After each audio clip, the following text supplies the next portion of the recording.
your Education USA advisor at the USIEF Center in Chennai. Today we have a special presenter, Dr. Amy Allocco, to present on the session Shortlisting Universities Based on Admission Options. Followed by Dr. Amy Allocco, we have also a senior from Elon University, Anya, who will be sharing her student life experience at Elon. So over to you, Dr. Amy. Thanks so much, Krishna. Happy to be here with you today. As Krishna said, I'm Dr. Amy Allocco. I'm an associate professor of religious studies at Elon University, which is in North Carolina in the southeastern portion of the United States. I've been at Elon for 9 years. And at Elon, we privilege a model of teacher, scholar, mentor. We really blur the distinctions between our teaching, our scholarship. We bring our research and scholarship into the classroom, and we take mentoring of individual students very seriously.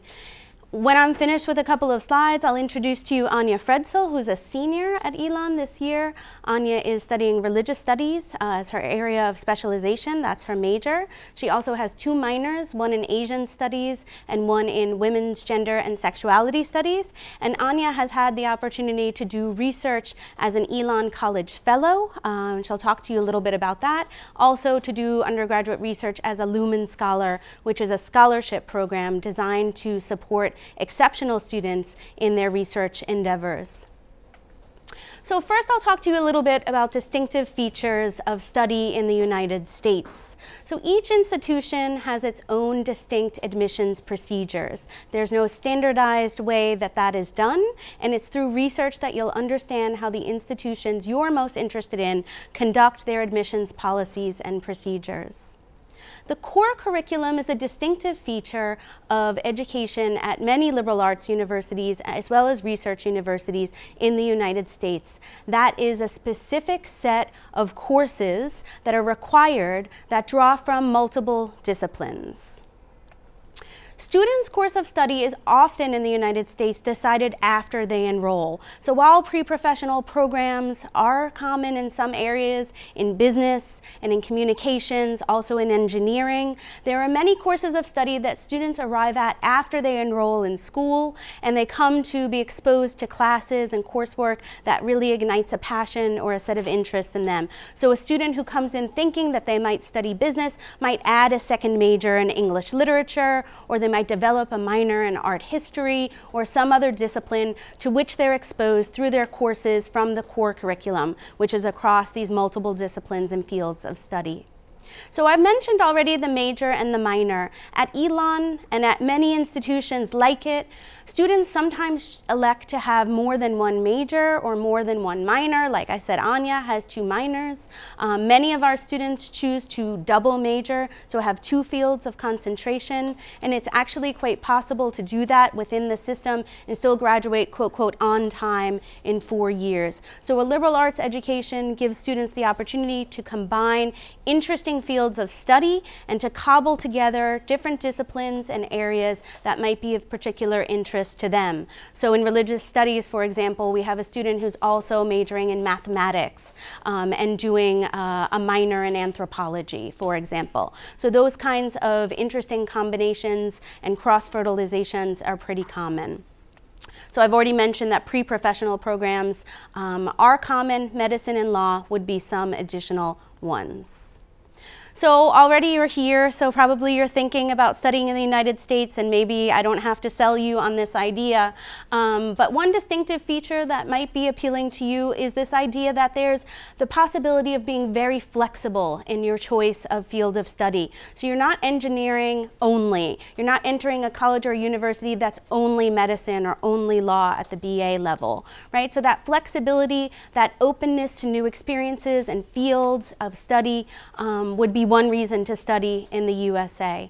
The core curriculum and the liberal arts, I come from a religious studies department, so I'm a big proponent of and believer in the power of the liberal arts, would be another area that we would think of as distinctive and also as advantageous. We pride ourselves on the fact that our students emerge from a liberal arts curriculum as excellent oral communicators and as excellent writers who are capable of nuanced critical thinking.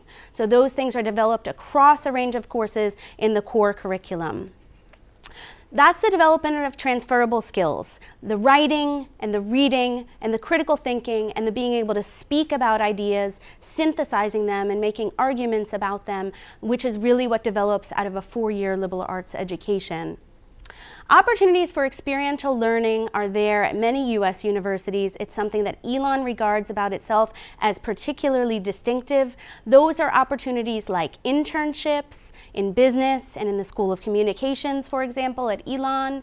Opportunities to study away from campus, so whether that would be abroad somewhere else or away, meaning in the United States. So Elon, for example, has programs in New York and LA and in Utah at the Sundance Film Festival and in other places.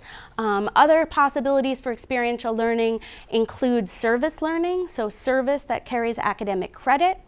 And undergraduate research, which is an opportunity to do mentored research into an area or a project of the student's own devising with the mentoring of a faculty member who's dedicated to their development. So for example, in computer science, you could do a project that is a piece of a faculty member's research, or working in a lab on a larger project. There's one in exercise science on brain care at Elon University. I'm working with Anya on a program of her own devising about yoga studies. That's brought her to India 4 times. So undergraduate research would be one other area of experiential learning that we emphasize at Elon. And then residential and extracurricular activities are also really central to a U.S. college experience. So it's not only a place that you study, it's a place where you live, and we call ourselves a 24/7 living learning environment. So we have living learning communities where students reside in the traditional dorm style living, but they're united around a theme or an area of interest. There are dozens and dozens, if not hundreds, of clubs and student organizations, from Elon Outdoors to intramural sports teams, to the robotics club, to many, many others. There are some that are focused around STEM or engineering issues and topics, some that are focused on social justice and activism, like Students Speak Out for Syria. There are a whole number of other ways to be involved on campus, whether it's in service initiatives or things connected to one's area of study and disciplines. Those are great opportunities to develop leadership skills and capacities. So when you're thinking about the right fit and developing your short list for your universities, it's obviously imperative to do research. So many of you are here today, or you're tuning in on Facebook because you're in that research phase and you're thinking about the ways in which you're trying to narrow down your school list and trying to identify the best fit university or college for you. But in addition to research, you also want to engage in some reflection and identify what are the priorities for you in finding an institution that would be the right fit for you. So websites are obviously the first place that you want to start looking. Scouring websites and reading what colleges and universities have to say about themselves is one really important way to get information about what living in a place so far.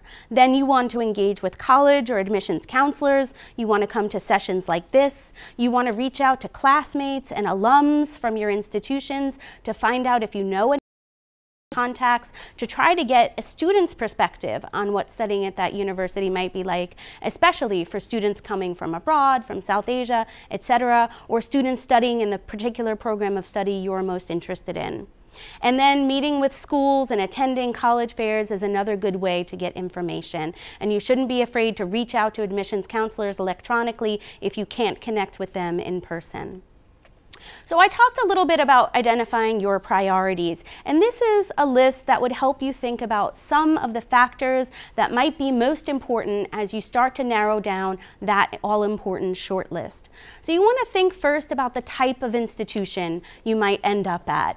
Do you want a bachelor's degree or an associate's degree, right? The BA, the 4-year degree, or an associate's degree? Are you thinking that you wanted to be at a public school, a state university, or at a private school, right? So different emphases there. Size obviously matters a lot, and we'll come to that in a moment. The research versus the liberal arts. I've talked a little bit about the liberal arts today, right? Teaching really matters, mentoring, close relationships. Those are things that we pride ourselves on in a liberal arts education. Location, right? What part of the country do you want to be in? Are you really excited about snow, which we have 7 inches of back at home at Elon today? Or do you really want to be somewhere sunnier? Do you want to see 4 seasons? Do you want to be in a big city or in a more rural or pastoral place? You might think about whether you're going to have a car or a driver's license when you think about how would you get around, right? So do you want a place with public transportation or a place that offers a bus service like Elon does? So there are many things to think about when you think about what part of the United States you might want to be in. Many of you might have family or friends living in the US, and you might want to be proximate enough to them that you could go visit them on a holiday or a break. So looking at the map of the US and plotting where those universities and colleges you're interested in would be one way to approach the search. The size of the institution matters quite a bit. I went to a small liberal arts college that had 2,700 students. Elon has 6,000 undergraduates, so it's a medium-sized university. The feel of those 2 schools, right, and then there are schools with 10,000 and upwards from there, the feel of those different institutions will be very different, obviously. Your class size would also be very different depending on that. So at Elon, we pride ourselves on our ratio of 12 students to every 1 professor. And you want to keep your eye on that ratio as you look at different institutions. It also depends if having relationships directly with your professors is important to you and something that you're striving for in the college experience, or you do very well in a more anonymous, large environment where you're in a lecture hall where the professor doesn't necessarily know the name and the course of study of each student who might be there in the room. Certainly the majors and the programs offered would be a very important thing to consider. Some of you have very clear ideas about what you want to study. If you're looking at electrical engineering, there are some who have great programs in that and some whose programs are weaker. There are some whose programs require you to stay on the home campus for some period and then go and study elsewhere. At Elon, we now have a 4-year engineering program that requires you to stay at Elon for the full duration. So you want to look at that list and you want to look broadly and think about, wow, I never thought about peace and conflict studies, or I never thought about taking courses in arts administration. I thought maybe a couple of courses in philosophy might be interesting. So you'd want to look broadly and think about, the number of majors and also minor areas on offer. Campus life and campus climate go hand in hand. You want to think about what are the things that people do on the weekends or in the evenings. Is this an active school environment, or is it a kind of commuter place where people take off on Fridays and come back on Sundays, right? So is this a place that people are living on campus, and what's the percentage of people living on campus? Or are people living off campus and they kind of disaggregate and the campus empties out at night? So at Elon, we have a very robust residential campus community. Students are active in evening activities and plays and performances and lectures and club meetings and all kinds of study sessions. There's really no time of the day that the campus shuts down, but that's not the case on all campuses, and you'd want to look into that. In terms of climate, is it a very politically conservative place? Is it a place that's welcoming to students from abroad? Is it a place where you would be able to find, groceries that would suit your palate, right? So what are the kinds of options for dining, the kinds of ethos that you might encounter in terms of what the students are all about? And then also international student services. Is there someone there to help you with paperwork? Is there someone there to arrange shuttle or other pickups and drop-offs for international students who come and go from the airport quite frequently? And how far away is that airport? So at Elon, we have an office that handles international student services, helps with visas and paperwork and facilitating driver's licenses and all manner of tax reporting and things like that. And we also have another sort of informal layer of local friends of the university who reach out to our international students, store their goods and their belongings over the summer so that they don't have to rent out a storage space. We have a whole group of people who invite folks for dinner, especially around holidays when they don't necessarily go home to their home countries. So looking into that and talking to international students from maybe your home context who are already studying there would help you get a really good sense of what being an international student there would be like. In terms of the admissions considerations, obviously you need to know what are the parts of the application that are required, right? What standardized tests what kinds of transcripts, official or unofficial, right? What kinds of letters of recommendation might be required, and we can talk about those elements in the Q&A if you're interested. And you want to think well in advance about application deadlines, right? And there are very different sorts of application deadlines. So the earliest one is early decision, and that's binding. If you're admitted under early decision, you are guaranteeing that you will enroll there. Whereas early action, you find out early, but you're not bound to enroll at that institution. There's the regular deadline. So at Elon, that just passed in early January. Usually notifications would be sent out in March. And then some schools have a rolling deadline as well, where you apply and you get a decision, and there is no hard cutoff date. You want to think about your academic performance and background alongside some of the stats about the selectivity of the institution in order to determine if you would be a good fit and also a likely candidate who would get enrolled or get accepted to that institution. That's not to say that you shouldn't have a few reach schools on your list that might be a little higher than your rankings and your grade profile, because sometimes it's really worth applying to those, and sometimes those go really well for students, especially with interesting backgrounds and other kinds of leadership or activities to bring to the table. And then some schools, some students also apply to a couple of what they would call safety schools that they know they're solidly within the range and they would be able to get into. So you want to look at selectivity as you make your short list. And you also want to think about scholarship and financial aid, and there are often different deadlines for scholarships and financial aid, so you want to be really aware of those. So as you make your short list or your chart of all those schools, you want to figure in what are the schools that have designated scholarships for international students, what are the schools that have scholarships that you might be eligible for, and what are the appropriate deadlines for those schools. So as far as do's and don'ts in the university selection, it comes back to that research and finding out what might be a good quote fit for you, right? And I would encourage you not to rely only on ratings and rankings. And I know that when you can't travel and visit campuses yourself, it's hard to distinguish between and among all of these faraway universities without using rankings and ratings.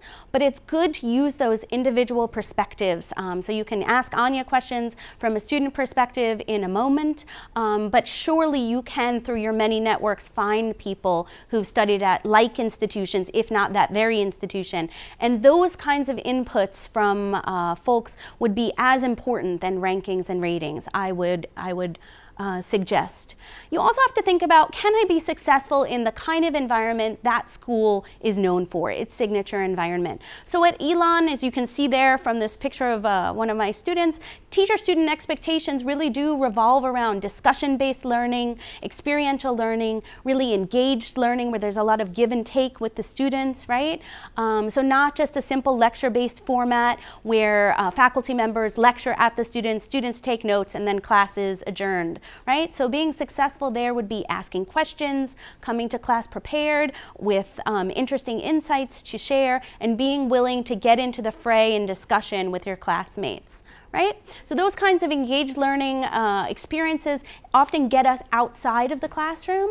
They also get us involved, right? So internships and co-ops and leadership experiences and service and study away from campus, or learning that allows you to test drive classroom knowledge in situ. So doing a marketing campaign for a company that you actually present to a company, or doing some sort of site visit to a different place outside of the campus so that you can test drive your classroom learning in a real world space, right?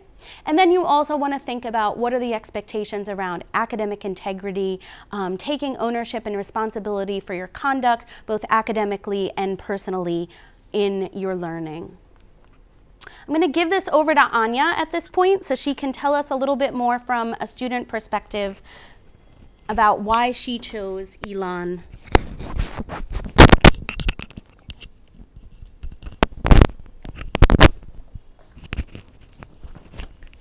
Okay, hi, I'm Anya Fredsall, and I'm a senior at Elon University. I'm from Atlanta, Georgia, which is about 5 hours south of Elon, so I kind of stayed close by home, but not too close. So when I was looking at colleges, the first thing I thought about was size of the school, so I didn't really look at anywhere that was bigger than maybe 10,000 students. So a smaller liberal arts school is what I was looking for. I liked that Elon was not right in, nearby my home, but a little bit further away. And the nice thing about a smaller liberal arts school is that it's not a state school, so oftentimes state schools give people who live in the states big scholarships. So if you're from Georgia, you can go to UGA with a big scholarship, whereas if you're out of Georgia, you pay a lot more. So a lot of my friends went to the same school. So going to a smaller school meant that I had the opportunity to meet a lot of new people, which was really great, whether they were from different places in the US or from different places abroad in different countries. It's been really good to interact with a lot of different people that I wouldn't necessarily meet at home. So academic rigor was really important for me, knowing that there were high standards and I would you know, show up to class and learn and engage with other students. There would be other students in the library with me. Always good. And then also the class size. That kind of goes in with the school size, but as Amy might have mentioned, we have a 12-to-1 faculty to student ratio. And so I know all of my professors and they all know my names. And by the end of the semester, I know most of the students in my classes as well. So if I ever need something from a student, or from a professor, it's very easy to go to their office and they already know who's coming in. And so when it came time for me to ask for recommendations for grad school, I already knew a handful of people I could go to and ask. So I also applied to be a college fellow at Elon University, and that's not limited to Elon, but it was a scholarship, so I receive money every year, which is really helpful, but I'm also expected to conduct research, and so I had no idea what that meant.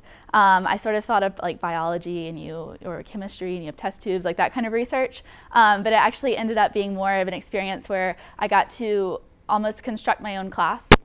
So I decide all the books I read. I decide what sort of products I want to do. So I write a paper. I ended up applying for more grants and have been able to conduct fieldwork. So go speak with people in yoga studios. And I've come to Chennai a couple times now to do my research through Elon, which has been really wonderful.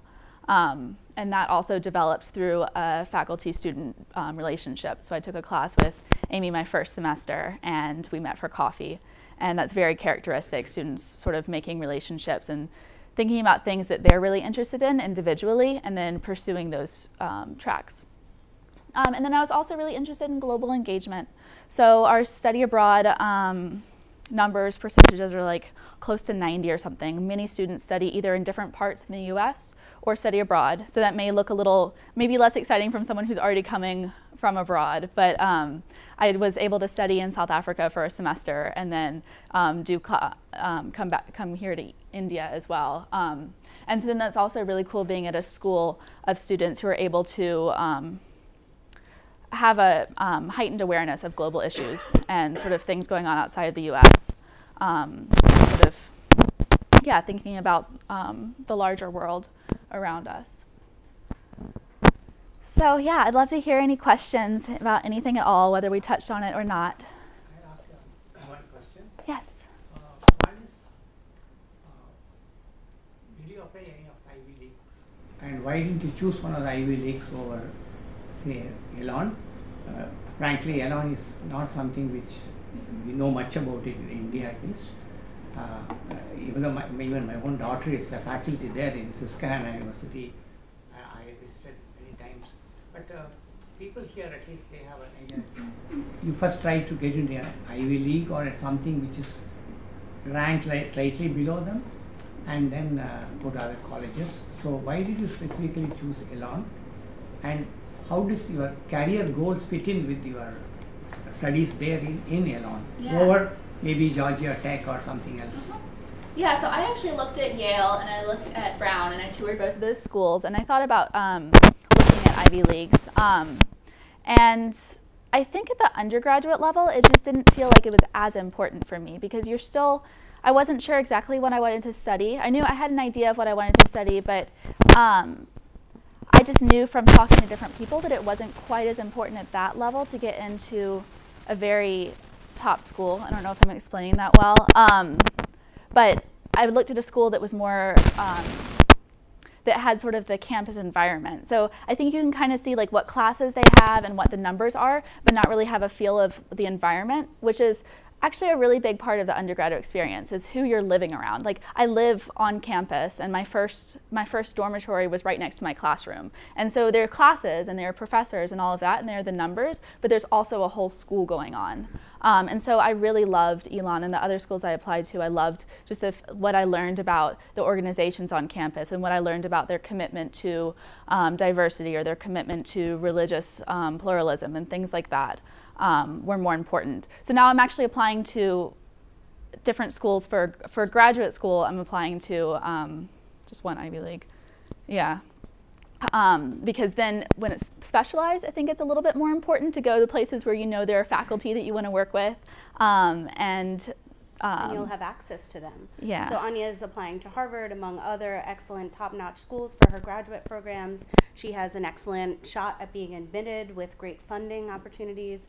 We do send students regularly from our department, at least I can say with confidence, to Ivy League graduate programs, and they will have access to those top-notch faculty members as graduate students in a way that typically undergrads would have maybe perhaps less access to those top-notch faculty members. And I think, and I'm speaking for Anya a little bit, but I know her well enough and she'll jump in and correct me if I'm wrong, that opportunity to have real relationships with faculty members was really important to her at the undergraduate level. And when she was admitted into the College Fellows Program, which is a scholarship program that privileges research, she knew that a place like Elon would give her that opportunity, that it's very much in the water at a place like Elon. And I don't think that's entirely unique to Elon, though we do regard it as one of our signature offerings and we pride ourselves on it. But those relationships that are formed. So I'm here in Chennai right now this January as Anya's mentor, supervising her work and participating in her work. And that's a pretty distinct opportunity for an undergraduate student to have that much investment of faculty time and university resources. Anya has also applied for a Fulbright for next year. These are intensely mentored grant applications that are predicated on hundreds of hours of investment of her and her own project, and also, frankly, of me and her in teaching her in research settings and in classroom settings and in study abroad settings. So that might be one way of answering that question, which has many answers. The other thing is, what's your major? Yeah, so I'm a religious studies major. Or religious studies major? Yeah, so I Okay. started as... No, I'm just saying, for those who, especially in the US, I don't know, not many people probably go to a graduate school. I mean, many people from India, they go there.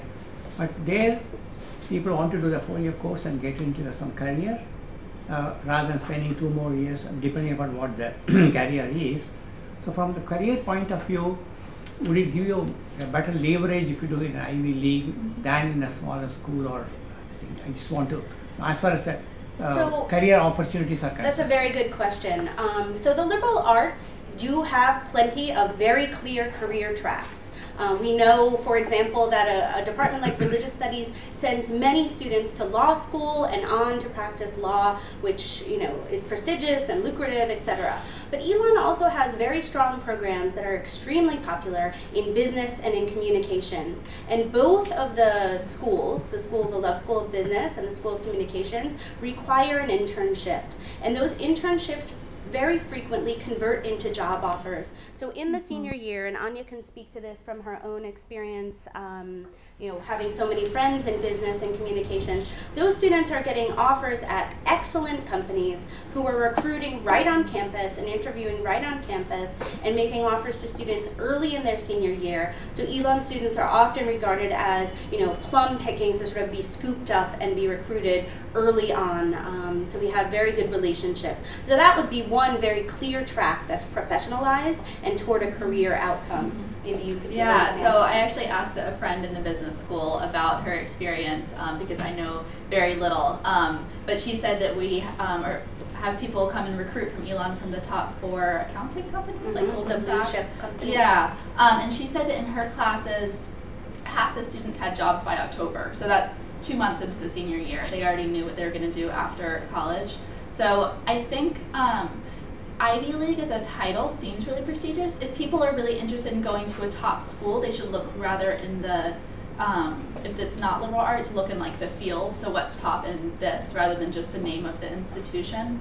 But then also making relationships really matters. So if you're in a place where you're meeting people, so if you go to a huge school that's really good for something and everyone else is really good at it as well, you might kind of fly under the radar in some cases. So there are definitely, I think, pros and cons of both. And possibly having the opportunity to do research in your field of interest, where a faculty member, sees your promise and your potential and brings you into a grant that they have or a project that they have underway, or is willing to entertain your ideas for a project of your own. That would be a distinctive feature. There may be other questions. I have a question about the decision-making process. You mentioned that there is a early action, an early decision, and a normal admission. I understand early action. The other two, what is the difference between the regular admission and the early action? So the early decision, right, where you're making the earliest cut, those are, yeah.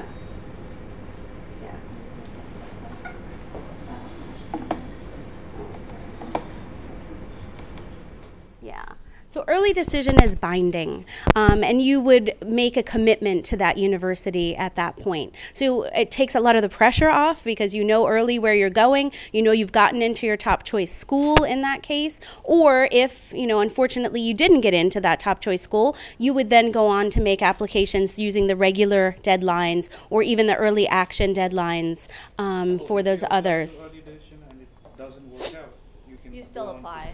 So Right. schools like it because then they know that if they're offering you a position, you'll take it, rather than the other ones, if they offer you a decision, they may choose one of 10 other schools that they get accepted to. Right. So, it also can be a money-saving mechanism because if you get into that top choice school, you don't have to keep on applying to additional schools. It also just gives you peace of mind, and you can exhale at that point and know that you have your admissions assured at that point. Or if you had like 3 schools who were really, vying for your top choice, you could apply early action to those and not be obviously committing to all 3 of them. So it would be an earlier deadline, and you could make other choices based on that about whether you wanted to apply to additional schools using the regular deadline, because you wouldn't be committed to that school. It's not binding. So early action, I'm not sure I understand the difference between early action and the normal ones. The deadlines are earlier. So you got to make up your mind at some point in time. Yeah, so I applied to Elon early action, and then I applied to the rest of my school's regular decision. So I applied to Elon before maybe in October. Right. And then I applied to the rest of my schools in November. And the only difference was that one I turned in earlier and the others I turned in later. And so I could have applied to Elon later as well, but I wanted to find out earlier. Okay, so the early action allows you to apply earlier. And find out earlier as well. Find out earlier. I still waited to see what sort of scholarships I got. I sort of had a little more time to think about it afterwards because I didn't do the binding option. Right. But it was nice. Like, I knew I was in Elon before I applied to anywhere else. So then why would you not do early action on all the universities that you apply? Not every university offers early action, first of all, and some only offer the early decision, the binding one. So that's one possibility. It allows you to stagger your work and kind of, sometimes schools come to your attention later in the process, you weren't really aware of them, and you still want to go for them using the regular decision deadline, or you're concerned about scholarships and financial aid or things like that. So these are different options. So the deadline for early action is ahead of the deadline for the regular admission. Yes. So that's the downside. I wouldn't say downside, but that's the thing you should consider. Right. If you're not ready to make a decision, you're better off doing the regular. But it's not a commitment to do early action. It's just early notification, but not binding. You're not committed to that institution. So while Anya applied to Elon early action, she still applied to other schools using the regular decision deadline, and she didn't have to inform Elon whether she was accepting their offer or rejecting their offer until after getting those last acceptances from those other schools. The other schools didn't have early. If a university offers early action, is there any reason why I would go to the regular process at all? If that's one of your top choice schools, probably not. If you really want to go to that early action school, you could just throw up your hands in celebration and say, I'm done. I can put my deposit down and I don't have to apply anywhere else. Yeah, I would say if they offer early action, it's a good thing. Actually, I'm thinking now 2 of my schools offered early action, and then the other 4 that I applied to didn't. So I applied to all the ones I could as soon as possible. So whenever you got a university that had early action, you went for it. Yes. Yeah. And it's not, you don't have to, but it's, I mean, just get it over with. Yeah, and I don't see any reason not to, right? Right. Right. Yeah, and my Yeah. niece is a first-year student at a university this fall, and she applied early action to, I think it was 3 of her top schools, and she was really relieved. You know, all of her friends were still biting their nails, waiting for her, and she went to her top choice school and went ahead with it. Yeah. Tell me about scholarship. So scholarships are definitely indexed to the individual institution. So you would have to look on the pages about costs and financial aid for each and every college or university you're looking at. And college and university is often used interchangeably.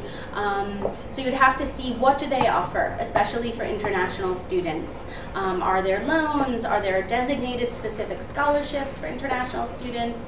What is the cost of attendance? And how do students meet that cost of attendance? So it's very hard for me to generalize about how scholarships work, but I could say that some are merit-based, meaning they are related to your scores and your grades and your essay, and some are need-based, where you show financial need, and they would be awarded based on that. And you should be in your application very forthcoming about what you really think your means are and what you think you can really pay, and you should feel free to reach out to admissions officers in emails and in other formats to ask questions about what is a typical award like for some of these institutions. So at Elon, do you give merit-based scholarship We do. to international students? We do. You do. And the students at Elon, international or non-international, are all eligible to apply to the many fellows programs, and that's basically different honors programs. So we have many of those. We have one for business fellows, we have one for the School of Communications, we have one for the College of Arts and Sciences, which Anya is a member of.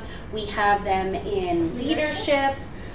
So we have a whole number. We also have something called an engagement scholarship, which is meant to support international students and non-international students in being able to pursue those 5 Elon experiences I talked about, internships and study away and study abroad. So it's kind of like money to support those extra educational opportunities. International students are eligible for one type of international student scholarship that's just for them. And so these things can be kind of layered on top of each other and cobbled together, and they can come up to be a significant percentage of the cost. And we do have some literature which you can grab at the end that talks a little bit more about Elon, and it talks about our cost structure, etc. So I've also, my scholarships have sort of built, there's one that requires, it's a college fellows program, so I do research for it. And then I've also received scholarships after coming to Elon, so that I wasn't counting on, but I received some from the religious studies department because we have special ones for students in the major and minor. And then I've also applied for grants to help me do research, and part of that also goes to my tuition. So there are different sort of things you can pull from here and there, and so also being at Elon, if there are ever projects I want to work on, or if I want to have faculty over for dinner, or if I want to do something at Elon and I'm feeling like money is really tight, there are ways to send proposals out to the university to help bring in more money for intellectual engagement. Do you get need-based scholarship for the international students? Their need is taken into account for international students, and one of the things that you can do is we have a card from Mandy Herrera, who's the Assistant Director of International Admissions at Elon, and she would be able to answer you in great detail about those kinds of financial matters. But I think Anya's point is really good, that once students matriculate or are enrolled at Elon, there are also what we call lateral entry programs for students. International students are eligible just like any other student. We have a student from Nepal who graduated last year who had the same scholarship that Anya has, which is a $15,000 research prize to do a 2-year project of your own devising.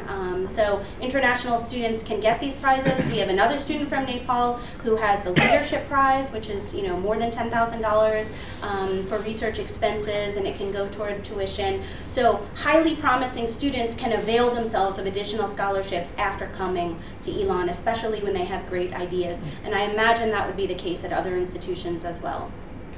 What is your percentage of admission? after that? It's a really good question. It may be on this little card that we have over there. Okay. I want to say it's somewhere about 60%. 60? I think so, but Anya will look up for you. Yes. So there are 10,000 applications, and we have about a 60% acceptance rate. How much? 60? 60. Yes. Nice. So we're growing as an institution too, which has been interesting Slow to see and measured over growth. the past Yeah.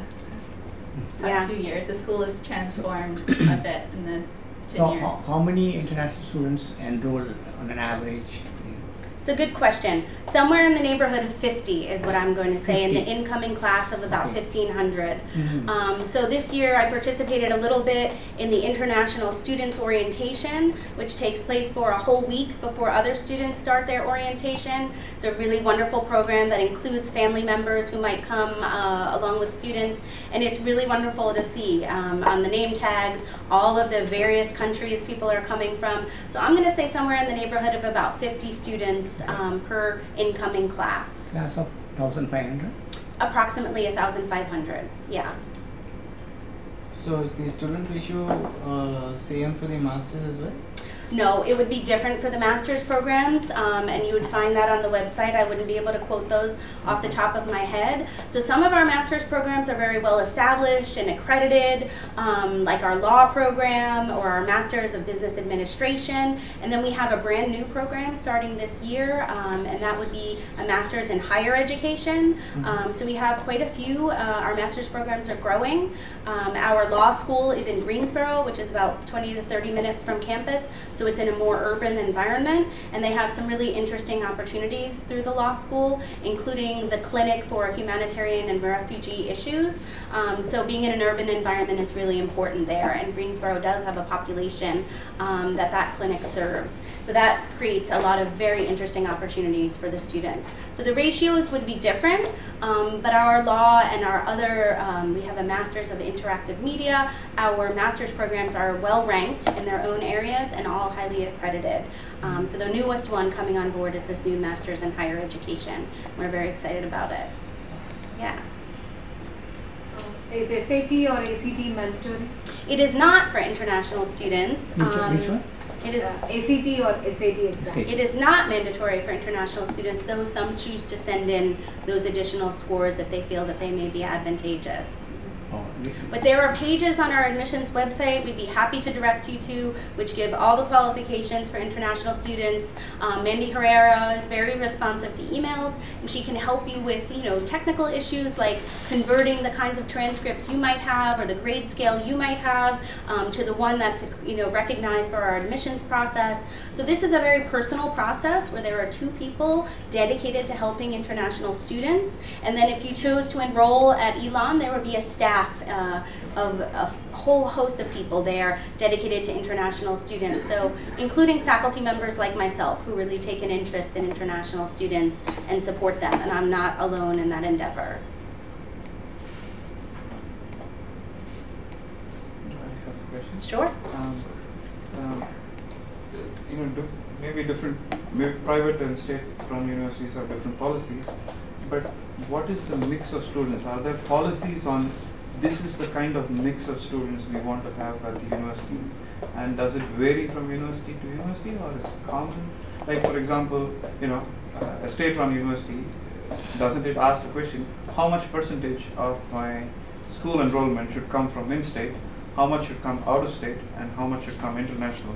Are these established ones, or it just varies all over the time? So the question is about, are there specific protocols in the admissions process about what should the composition of each incoming class be like? So in the example of a state school, maybe a school would be looking to have a certain percentage of in-state versus out-of-state students, and I would say that does really vary institution to institution.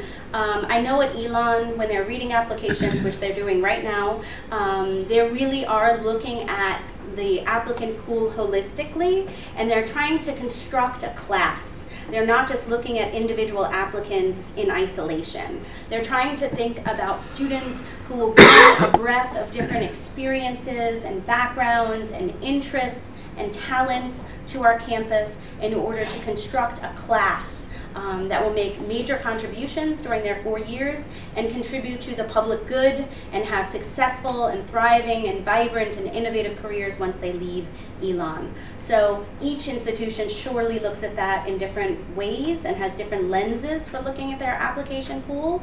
But diversity of backgrounds, experiences, talents, identities is certainly of importance at Elon, and I would imagine that it is at some of our peer and aspirant schools as well.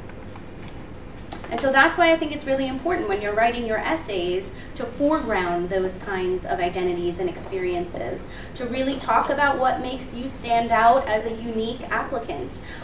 What are the things that you can bring that no one else has? And what are the things that you aspire to and hope for in your future? It doesn't have to be a perfectly crafted narrative about, you know, how you're going to go from where you are to the exact career trajectory you think you might have. It has to have some elements of exploration and personal growth and interest in engaging with others to be a really standout essay, in my opinion. So you really want to be who you are in that essay and not look only for something that might feel formulaic, but maybe less authentic to your own identity.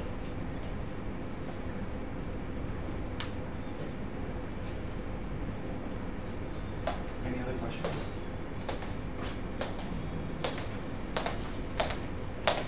Great, thank you, Dr. Amy, and thank you, Anya, for that wonderful presentation and politely answering all the questions, and that was really useful.